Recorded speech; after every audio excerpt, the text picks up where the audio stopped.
ഒരു പക്ഷേ എന്തെങ്കിലുമൊക്കെ നമ്മളെ ലക്ഷ്യത്തിൽ എത്തിച്ചേക്കാം ഏതെങ്കിലും ഒരു കാലത്ത്. പക്ഷെ നമ്മൾ അതല്ലല്ലോ ലക്ഷ്യമിടുന്നത്.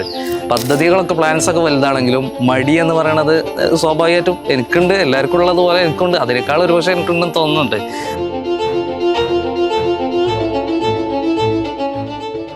വിജയിക്കാനുള്ള ഏറ്റവും വലിയ മാർഗം എന്ന് പറയുന്നത് വിജയിച്ചവരുടെ മാർഗങ്ങൾ അറിയുക എന്നുള്ളതാണ്. UGC, നെറ്റ് അതുപോലെ തന്നെ JRF ക്വാളിഫൈ ചെയ്തിട്ടുള്ള ഒരുപാട് ഇഫ്രൈറ്റ്സുമായിട്ടുള്ള സീരീസ് ഓഫ് വീഡിയോസാണ് കഴിഞ്ഞ കുറച്ച് വീഡിയോകളായിട്ട് നമ്മൾ ഡിസ്കസ് ചെയ്യുന്നത്. ഇന്ന് നമ്മുടെ കൂടെ ഉള്ളത് അറബിക്കിൽ JRF നേടിയിട്ടുള്ള ഇഫ്രൈറ്റ് ആണ്. മെഹബൂദ് ഹിബത്തുള്ള, മലപ്പുറം മേലാറ്റൂരാണ് സ്വദേശം. So first of all once again congratulations. Thank you. Okay, so Hibathulla, നിങ്ങളുടെ ഒരു അക്കാഡമിക് ജേർണി ജസ്റ്റ് ഒന്ന് പറയാം. ഓക്കെ, ഡിഗ്രി PG ആസ്പെക്റ്റുകൾ, കാരണം ഈ അറബിയൊക്കെ ഉള്ളവർക്ക് പല വെറൈറ്റി ഓഫ് അക്കാഡമിക് ബാക്ക്ഗ്രൗണ്ടുകൾ ഉണ്ടാവാറുണ്ടെന്നാണ് ചോദിച്ചത്. ഞാൻ 10th വരെ CBSE സ്കൂളിൽ പഠിച്ചത്. അത് കഴിഞ്ഞ് +2 സയൻസ് ആയിരുന്നു. പിന്നെ അത് കഴിഞ്ഞ് പോളിടെക്നിക് കമ്പ്യൂട്ടർ എഞ്ചിനീയറിങ് ചെയ്തു.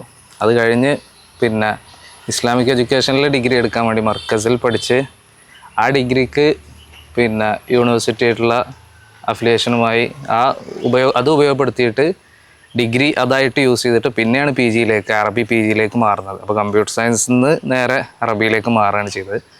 പിന്നെ അങ്ങനെ മാറിയതിൻ്റെ ശേഷമാണ് പിന്നെ നെറ്റിനെ കുറിച്ചും PhDനെ കുറിച്ചൊക്കെ നമുക്ക് മനസ്സിലാകുന്നതും അതിന് വേണ്ടിയിട്ടുള്ള പ്രിപ്പറേഷൻ തുടങ്ങുന്നതും. ഓക്കെ, അപ്പോൾ ആ ഒരു രീതിയിലാണ്, അതൊരു ഡിഫറെൻറ്റ് ആസ്പെക്റ്റിൽ നിന്ന് വന്നിട്ടാണ് ഈ പറഞ്ഞ പോലെ നെറ്റ് JRF എന്നുള്ള ഒരു എക്സാം ലെവലിലേക്ക് എത്തുന്നത്. അത് ശരിക്കും പറഞ്ഞാൽ അറബിക്കിൽ പിന്നെ അറബിക് ലിറ്ററേച്ചറാണ് ശരിക്കും അറബിക് നെറ്റിലൊക്കെ ചോദ്യം വരുന്നത്. ലിറ്ററേച്ചറുമായി ഒരു ടച്ചും ഇല്ലാതെയാണ് നേരെ നെറ്റ് പ്രിപ്പയർ ചെയ്തത്. അപ്പോൾ അതാണ് പലരുടെയും ഒരു ഇനീഷ്യൽ ഒരു തുടക്കത്തിൽ ഉണ്ടാകുന്ന ഒരു കൺഫ്യൂഷൻ ഇതാവാറുണ്ട്. അപ്പം നമുക്ക് ഡിഫറെൻറ്റ് യൂണിവേഴ്സിറ്റിയിൽ ഡിഫറെൻറ്റ് ലെവൽ ഓഫ് ഡിഗ്രികളുണ്ട്. പിന്നെ പല ആളുകളും ചിലപ്പോൾ ഡിഗ്രി അറബി പഠിക്കാതെ PG അറബിക് ആസ്പെക്റ്റിലേക്ക് വരുന്ന ആളുകളുണ്ട്.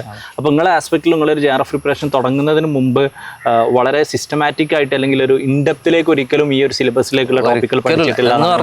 ഇൻഡെപ്ത് പോയിട്ട് അതിന്റെ മുകളിലൂടെ പോയിട്ടില്ല.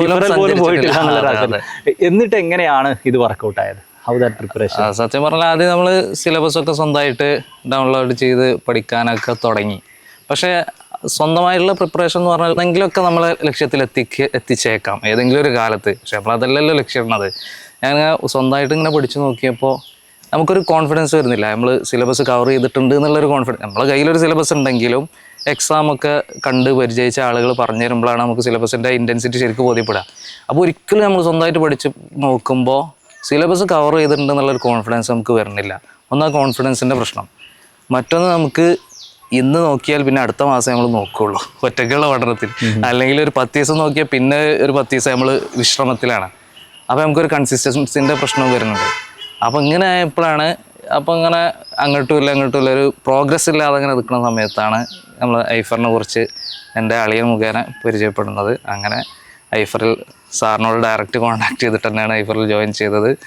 പിന്നെ അങ്ങനെ ഏതായാലും ഐഫറിൽ ജോയിൻ ചെയ്ത് അതിൻ്റെ ശേഷമാണ് നമുക്കൊരു സ്ഥിരത. ഇന്ന് നോക്കിയാൽ ഇന്നത്തോടു കൂടെ കഴിയുന്നില്ല. നമ്മൾ റെസ്റ്റ് എടുക്കാൻ ഉള്ള സമയമില്ല. നാളെ നോക്കണം, മറ്റന്നാളും നോക്കണം. അങ്ങനെ കണ്ടിന്യൂസ് ആയിട്ട് നോക്കി ലക്ഷ്യത്തിലേക്ക് എത്തണം എന്നുള്ള നമുക്ക് മനസ്സിലായി ആഗ്രഹം ഉണ്ടെങ്കിലും നടക്കൂലല്ലോ. അത് നടക്കാൻ തുടങ്ങിയത് നമ്മളെ പിന്നുന്ന ഒരാൾ നമ്മളിങ്ങനെ മുന്നോട്ട് ഫോഴ്സ് ചെയ്യാൻ, ഒരാൾ പ്രഷർ ചെയ്യാൻ ഉണ്ടായപ്പോഴാണ്. അത് ഐഫറിൽ എത്തിയതിന് ശേഷമാണ് ഉണ്ടായത്. അതൊരു ഇമ്പോർട്ടൻ്റ് റോൾ എന്ന് പറയും. ഇപ്പോൾ നമ്മൾ ഓരോരുത്തരുടെ പ്രിപ്പറേഷനിൽ ഓരോരോ സെറ്റ് ഓഫ് ചലഞ്ചുകൾ ഉണ്ടാവും. ഓക്കെ, വെല്ലുവിളികൾ എന്ന് പറയുന്നത് ഇതാണ്. ഞാൻ പലപ്പോഴും ഇൻ്റർവ്യൂകളിലൊക്കെ സംസാരിക്കുമ്പോൾ ഏറ്റവും കൂടുതൽ കുട്ടികൾക്ക് ചിലപ്പോൾ കേൾക്കാൻ ആഗ്രഹമായിരിക്കും. അപ്പോൾ ഹിബത്തുള്ള നേരിട്ട ചില ചലഞ്ചുകൾ എന്തായിരുന്നു, അല്ലെങ്കിൽ അതെങ്ങനെയാണ് ഓവർകം ചെയ്തത്? ഏറ്റവും പ്രധാനപ്പെട്ടത് പിന്നെ ആദ്യം ഞാൻ പറഞ്ഞ ഒരു കാര്യപ്പെട്ട ഒരു ചലഞ്ചാണ്. കാരണം നമുക്ക് സിലബസ് കവർ ചെയ്തോ എന്നുള്ള ഒരു പ്രശ്നം നമ്മളെ മനസ്സിൽ നമുക്കൊരു ആത്മാർത്ഥത കിട്ടൂല, ഉറപ്പ് കിട്ടൂല. അതിന് നമ്മൾ പരമാവധി ഈ എക്സാമുമായി ബന്ധപ്പെട്ട് ക്വസ്റ്റ്യൻസൊക്കെ പരിശോധിച്ച് നോക്കുന്ന ആളുകൾ, അതുപോലെ അതുമായി ബന്ധപ്പെട്ട് ടീച്ചേഴ്സ്, അവരുമായിട്ട് ബന്ധപ്പെടുമ്പോഴാണ് നമുക്ക് ആ ഒരു ആത്മവിശ്വാസം കിട്ടുന്നത്. മറ്റൊന്ന്, നേരത്തെ പറഞ്ഞത് തന്നെ, നമ്മൾ കണ്ടിന്യൂസ് ആയി നോക്കുക എന്നുള്ളത്. നമുക്കൊരിക്കലും നെറ്റ് എക്സാമിലൊന്നും നമുക്ക് കാണാതെ പഠിക്കാനില്ല. ഒരു വിഷയം നമുക്ക് കാണാൻ പഠിക്കാനില്ല. മറിച്ച് നമ്മളൊക്കെ കണക്ട് ചെയ്ത് വെക്കുകയാണ് വേണ്ടത്. നമ്മുടെ മനസ്സിൽ അതിങ്ങനെ സ്ഥിരമായിട്ട് നിൽക്കണം. അത് നമ്മൾ കണ്ടിന്യൂസ് ആയിട്ട് ഇന്ന് നോക്കിയ സാധനം തന്നെ ചിലപ്പോൾ നാളെ നോക്കേണ്ടി വരും. അങ്ങനെ കണ്ടിന്യൂസ് ആയിട്ട് സ്ഥിരമായിട്ട് അതുമായി കണക്ഷൻ നിലനിർത്തുക എന്നുള്ളതാണ് നമുക്ക് ഏറ്റവും വലിയൊരു ചലഞ്ച്. അത് പലപ്പോഴും നമുക്ക് കഴിയില്ല, കാരണം നമുക്ക് വ്യത്യസ്തമായ പിന്നെ വർക്കുകൾ ഉണ്ടാവും, വേറെ വിഷയങ്ങൾ പഠിക്കുന്നതിൻ്റെ ഇടയിലായിരിക്കും നമ്മൾ ഇതിന് പ്രിപ്പയർ ചെയ്യുക. അപ്പോൾ ഒരിക്കലും ഈ നെറ്റിൻ്റെ സിലബസുമായിട്ട് നമുക്ക് കണ്ടിന്യൂസ് ആയിട്ട് കണക്ട് ചെയ്യാൻ കഴിഞ്ഞോളം എന്നില്ല. അപ്പോൾ അത്തരം സാഹചര്യങ്ങളിലൊക്കെയാണ് നമ്മുടെ ഒരു ഇൻസ്റ്റിറ്റ്യൂട്ടും ഒരു ടീച്ചറും ഒരു മെൻറ്ററും നമ്മുടെ ഒപ്പം ഉണ്ടാകുക എന്നുള്ളത് വളരെ ക്രൂഷ്യലായി നമുക്ക് ആവശ്യമായിട്ട് വരുന്നത്. ആസ്പെക്ട് അങ്ങനെ. പിന്നെ ഇതിൽ ഈ ലാംഗ്വേജ് സ്റ്റുഡൻസിന് പൊതുവെ ഉള്ളൊരു പ്രശ്നമാണ്. ഞാനൊക്കെ പോയി എന്നോട് പേപ്പർ 1 പഠിക്കുമ്പം ഞാൻ പറയും പേപ്പർ 1 പേപ്പർ 2 JRF ആണ് നിങ്ങൾ എയിമെങ്കിൽ ഒരു സബ്ജക്റ്റും നിങ്ങൾ ഒഴിവാക്കാൻ പറ്റില്ല, കാരണം അത് വളരെ വളരെ ടൈറ്റ് ആയിക്കൊണ്ടിരിക്കുന്ന ഒരു എക്സാമാണ്. അപ്പോൾ ലാംഗ്വേജ് സബ്ജക്റ്റുകളൊക്കെ പൊതുവെ പലപ്പോഴും കുട്ടികൾക്ക്, അത് അറബിക്ക് എന്ന് മാത്രമല്ല, അറബിക് ആണെങ്കിലും മലയാളം ആണെങ്കിലും ഇംഗ്ലീഷ് ആണെങ്കിലും ഒക്കെ വരുന്ന ഒരു ആസ്പെക്റ്റ് ആണ് റീസണിങ്ങോടുള്ളൊരു ബുദ്ധിമുട്ടുണ്ടാവും. റീസണിംഗ് എന്ന് പറയുമ്പോൾ സ്പെസിഫിക്കലി ഡേറ്റ ഇൻ്റർപ്രിട്ടേഷൻ, മാത്സ് ഒക്കെ പോലെയുള്ളത്. പലപ്പോഴും പലരും എന്നോട് ചോദിക്കാറുണ്ട്, അറബിക്കിൽ JRF കിട്ടിയ ആളുകൾ എങ്ങനെയാണ് കണക്ക് പഠിച്ചത്, എങ്ങനെയാണ് റീസണിങ്, ലോജിക്കൽ റീസണിങ് ഞാൻ മനസ്സിലാക്കുന്ന കുറേയൊക്കെ നിങ്ങൾ അറബിയുടെ ഭാഗമായിട്ട് നിങ്ങൾ പഠിക്കുന്ന ഒരു ആസ്പെക്ട് ഉണ്ടെന്നാണ് മനസ്സിലാക്കുന്നത്. അപ്പോൾ ഈ റീസണിങ് സ്പെസിഫിക്കലി മാത്സ് ഡാറ്റ പോലെയുള്ള സംഭവങ്ങൾ എങ്ങനെയാണ് വർക്കൗട്ട് ചെയ്തിരുന്നത്? നമ്മൾ ആദ്യമായിട്ട് മനസ്സിലാക്കുന്നത് നെറ്റിൻ്റെ സിലബസ് ഒരു വാസ്റ്റ് സിലബസ് അല്ല. മറ്റുള്ള എക്സാമുകളിൽ നിന്ന് വ്യത്യസ്തമായി ഇപ്പോൾ സിവിൽ സർവീസിൻ്റെ ഒക്കെ എക്സാമിലേക്ക് തട്ടിച്ച് നോക്കുമ്പോൾ ഞാൻ മനസ്സിലാക്കുന്നത് ഒട്ടുമില്ല നെറ്റിൻ്റെ സിലബസ് എന്നുള്ളതാണ്. അപ്പോൾ അത് മാത്തമാറ്റിക്സ് ആണെങ്കിലും അതുപോലെ തന്നെ ഡാറ്റ ആണെങ്കിലും ഒക്കെ ശരിക്ക് കൃത്യമായി പറഞ്ഞാൽ ഡാറ്റ ഇൻ്റർപ്രിട്ടേഷൻ കൃത്യമായൊരു വലയുണ്ട്. അത്രക്കൊരു വലയം പിന്നെ മാത്തമാറ്റിക്കൽ റീസണിങ്ങിനില്ല. എന്നാലും നമുക്കൊക്കെ പിടിച്ചാൽ കിട്ടുന്ന ഏതൊരാൾക്കും ഒരു മാസം മാക്സിമം ഇരുന്നാൽ നമുക്ക് കൈപ്പിടിയിൽ ഒതുക്കാൻ പറ്റാവുന്ന മാത്തമാറ്റിക്സും ഡാറ്റ ഇൻ്റർപ്രിട്ടേഷൻ ആണെങ്കിലും മറ്റു വിഷയങ്ങളൊക്കെ ആണെങ്കിലും അങ്ങനെയുള്ള ഒരു സിലബസാണ് നിലവിൽ നെറ്റിനുള്ളത്.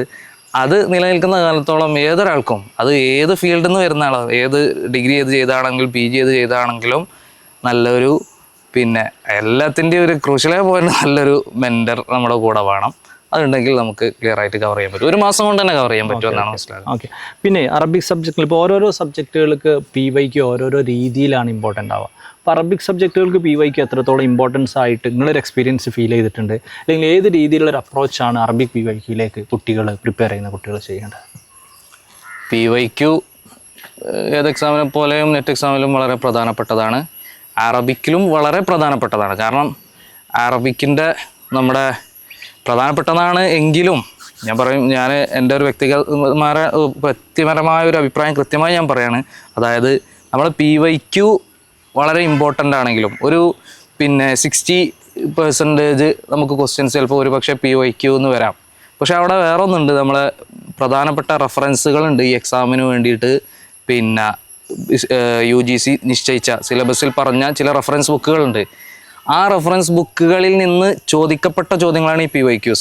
ചോദിക്കപ്പെടാത്തത് ഇപ്പോഴും ആ റെഫറൻസ് ബുക്കിൽ കിടക്കുന്നുണ്ട്. അതൊരു പക്ഷേ നമ്മളെ കണ്ണിൽ പെട്ടിട്ടുണ്ടാവില്ല. നമ്മൾ വെറും PYQൻ്റെ പിന്നാലെ പോയാൽ പെട്ടിട്ടുണ്ടാവില്ല. അതുകൊണ്ട് PYQ കംപ്ലീറ്റ് കവർ ചെയ്താൽ നമ്മൾ ആ റെഫറൻസുകളെ ഒരു 50% കവർ ചെയ്തു എന്ന് അതിൻ്റെ അർത്ഥം.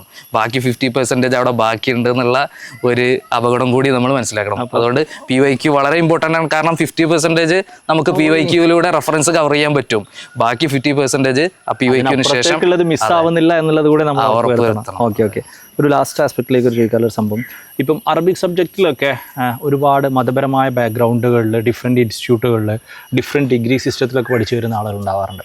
അപ്പോൾ അതിൽ പല ആളുകളോട് ഞാൻ കാണുമ്പോൾ സംസാരിക്കുമ്പോഴൊക്കെ അവർക്ക് ഇതുവരെ അവരുടെ അക്കാഡമിക് കരിയറിൽ ചിലപ്പം ഒരു നെറ്റിൻ്റെയോ JRFൻ്റെയോ ഒരു ഓറിയൻറ്റേഷൻ കിട്ടിയിട്ടുണ്ടാവില്ല. നോർമൽ ഒരു ഡിഗ്രി PGക്കൊക്കെ പലപ്പോഴും അവർക്ക് ഡിഗ്രിയിൽ തന്നെ കിട്ടി തുടങ്ങിയിട്ടുണ്ടാവും, അല്ലെങ്കിൽ അറ്റ്ലീസ്റ്റ് ഡിഗ്രിയിൽ തന്നെ കോളേജ് ഗ്രൂപ്പിലോ കോളേജിലൊക്കെ അവർക്ക് അങ്ങനെ ഒരു ആസ്പെക്ട് കണ്ടിട്ടുണ്ടാവും. അപ്പോൾ ചില ആളുകൾ പറയുന്ന ഒരു ആസ്പെക്ട്, ചില ആളുകളുടെ ഒരു ക്വസ്റ്റ്യന്, ഒരു എൻ്റർലി അറബിക് ആസ്പെക്റ്റിലുള്ള കുട്ടി നെറ്റിനെ കുറിച്ചോ JRFനെ കുറിച്ചോ ഒരു ഐഡിയ ഉള്ള ഒരു ആസ്പെക്റ്റും ഇല്ല, ഒരു അതിൻ്റേതായ ബാക്ക്ഗ്രൗണ്ടിൽ വരുന്നു, എവിടെ നിന്നാണ് തുടങ്ങേണ്ടത് എന്ന് ഒരു JRF ഹോൾഡർ എന്നുള്ള രീതിയിൽ ആ കുട്ടികളുടെ സ്റ്റാർട്ടിങ് ജേണി എന്തായിരിക്കണം? കാരണം പലപ്പോഴും അവർ ഏറ്റവും ബുദ്ധിമുട്ടുന്നത് ആ സ്റ്റാർട്ടിങ് ജേണിയിലാണ്. തീർച്ചയായിട്ടും. പിന്നെ നേരത്തെ പറഞ്ഞ പോലെ ഒരിക്കലും നമ്മൾ ഡിഗ്രി കഴിഞ്ഞു PG കഴിഞ്ഞു എന്നതുകൊണ്ട് നമ്മൾ സ്റ്റാർട്ട് ചെയ്യാൻ വൈകി എന്നതിനൊരിക്കലും അർത്ഥമല്ല. കാരണം ഡിഗ്രിയും PGയിലൊന്നും ലിറ്ററേച്ചറുമായി ടച്ച് ചെയ്യാതെ തന്നെയാണ് എനിക്ക് JRF കിട്ടിയത്. അതുകൊണ്ട് ഒരിക്കലും PG കഴിഞ്ഞാലും ലേറ്റായി എന്ന് പറയാനില്ല. അതേസമയം ഇപ്പോൾ ഡിഗ്രിയുടെയും PGയുടെയൊക്കെ സിലബസ് ഇപ്പോൾ നമ്മൾ ദർസിൽ പഠിക്കുന്ന സ്റ്റുഡൻസിൻ്റെയൊക്കെ ടെക്സ്റ്റ് എടുത്ത് നോക്കുമ്പോൾ നമ്മൾ JRFന് പഠിക്കുന്ന റിസ്ക് എടുത്ത് നമ്മൾ പഠിച്ച അതേ വിഷയങ്ങളാണ് ഡിഗ്രിയിലും PGയിലും ഉള്ളത്. ലിറ്ററേച്ചറിൻ്റെ അതേ പാർട്ടാണ് ഡിഗ്രിയിൽ ഒരു 80% ഡിഗ്രിയിലും PG-യിലും ആയിട്ട് കവർ ചെയ്യുന്നുണ്ട് സിലബസ്. അപ്പോൾ ഒരുപക്ഷെ ഒരു കുട്ടി +2 കഴിഞ്ഞ ഉടനെ തന്നെ ഈ ഒരു ലക്ഷ്യം മുന്നിൽ വെച്ചിട്ട് ഡിഗ്രി പഠിക്കുകയാണെങ്കിൽ, PG പഠിക്കുകയാണെങ്കിൽ, അന്ന് തന്നെ PYQs ഒക്കെ ഇങ്ങനെ നോക്കി സെറ്റായിട്ട് ഇങ്ങനെ വരികയാണെങ്കിൽ സുഖസുന്ദരമായിട്ട് അവനക്ക് അറബി ക്ലിയർ ചെയ്യാൻ പറ്റും. പിന്നെ ജനറലിന് വേറെ ഒന്ന് നോക്കേണ്ടി വരും. ഓക്കെ, സോ അവസാനമായിട്ട് പറഞ്ഞു എന്നാലും ഈ ഒരു പ്രിപ്പറേഷൻ ലൈഫർ എത്രത്തോളം യൂസ്ഫുൾ ആയിരുന്നു, ഏത് രീതിയിലാണ് ആ ഒരു എക്സ്പീരിയൻസ് ഉണ്ടായിരുന്നത്? ലൈഫർ വളരെയധികം ഉപകാരപ്പെട്ടിട്ടുണ്ട്. കാരണം ഞാൻ പൊതുവേ നമുക്ക് വലിയ ലക്ഷ്യങ്ങളുണ്ട്, താല്പര്യങ്ങളുണ്ട്. പക്ഷേ പദ്ധതികളൊക്കെ പ്ലാൻസൊക്കെ വലുതാണെങ്കിലും മടി എന്ന് പറയണത് സ്വാഭാവികമായിട്ടും എനിക്കുണ്ട്, എല്ലാവർക്കും ഉള്ളതുപോലെ എനിക്കുണ്ട്. അതിനേക്കാൾ ഒരു പക്ഷേ എനിക്കുണ്ടെന്ന് തോന്നുന്നുണ്ട്. പക്ഷേ ആ മടിൻ്റെ ഇടയിലും നമ്മുടെ ലക്ഷ്യത്തെക്കുറിച്ച് ഓർമ്മപ്പെടുത്തുകയും നമുക്കിങ്ങനെ തുടരെ വഴി കാണിക്കുകയും നമ്മളെ ആ വഴിയിലേക്ക് ഇങ്ങനെ ഫോഴ്സ് ചെയ്ത് വിടുകയും ചെയ്തത് തീർച്ചയായിട്ടും ഐഫറിൻ്റെ ക്ലാസ്സുകളും മെൻറ്റേഴ്സുമാണ്. അതിലേറ്റവും പ്രധാനപ്പെട്ടതായി ഏറ്റവും എന്നെ ഇൻഫ്ലുവൻസ് ചെയ്ത സംഗതി സാറിൻ്റെ മുമ്പിൽ വെച്ച് തന്നെ പറയട്ടെ, സാറിൻ്റെ ഐഫർ പോഡ്കാസ്റ്റ് എന്നുള്ള സംഗതിയാണ്. നമ്മൾ 1 മണിക്കൂർ 2 മണിക്കൂറൊക്കെ നമുക്ക് പഠിച്ചു കഴിയുമ്പോൾ ഒരു മടുപ്പ് വരും. അപ്പോൾ നേരെ ചെയ്യൽ ആപ്പ് തുറക്കും, എന്നിട്ട് ആ പോഡ്കാസ്റ്റ് എടുക്കും, അതിൽ നീ ഏതാണ് കേൾക്കാനുള്ളത് അത് കേൾക്കും. അത് കേട്ട് കഴിഞ്ഞാൽ അപ്പോൾ ചിലപ്പോൾ ഒരു പകുതി എനർജി ഇട്ടുണ്ടാവും. എന്നിട്ടും പഠിക്കാൻ പൂതിയാകുന്നില്ല, അതിലേക്ക് ഇൻട്രസ്റ്റ് വരുന്നില്ലെങ്കിൽ വീണ്ടും അടുത്ത 2-3 പോഡ്കാസ്റ്റൊക്കെ ഒറ്റയടിക്ക് സ്പീഡിലിട്ടിട്ട് അങ്ങനെ കേൾക്കും. അത് കേട്ട് കഴിഞ്ഞാൽ അതിൽ സാറ് കാര്യമായിട്ട് പറഞ്ഞത് നമ്മുടെ ധാർമ്മികമായ ഉത്തരവാദിത്തങ്ങളാണ്, നമ്മുടെ ഫാമിലിനെ നോക്കേണ്ട കാര്യമാണ്, നമ്മുടെ രക്ഷിതാക്കളെ നോക്കേണ്ട കാര്യമാണ്. അത് കേട്ടിട്ട് മോട്ടിവേറ്റ് ആവാത്തൊരു മനുഷ്യൻ ഉണ്ടാവില്ലല്ലോ. നമ്മൾ സ്വന്തം മക്കളെ കുറിച്ച്, സ്വന്തം ഭാര്യനെ കുറിച്ച്, സ്വന്തം പാരൻസിനെ കുറിച്ച്, അതാണ് സാർ അതിൽ കാര്യമായിട്ട് ഫോക്കസ് ചെയ്തിട്ടുള്ളത്. അത് കേൾക്കുമ്പോൾ കിട്ടുന്ന ഒരു ഊർജ്ജമുണ്ട്, ആ ഊർജ്ജം വെച്ച് പിന്നീട് പഠിക്കലാണ് ചെയ്തിരുന്നത്. അപ്പോൾ ആ പോഡ്കാസ്റ്റ് എന്നുള്ളത് ഒരിക്കലും സ്റ്റോപ്പ് ആവാൻ പാടില്ല, അതിനിയും എപ്പോഴും അപ്ഡേറ്റ് ആവണം. ഓക്കെ, തീർച്ചയായിട്ടും. ഒരുപാട് സന്തോഷം. Once again congratulations. വന്നതിൽ വളരെയധികം സന്തോഷം. Okay sir.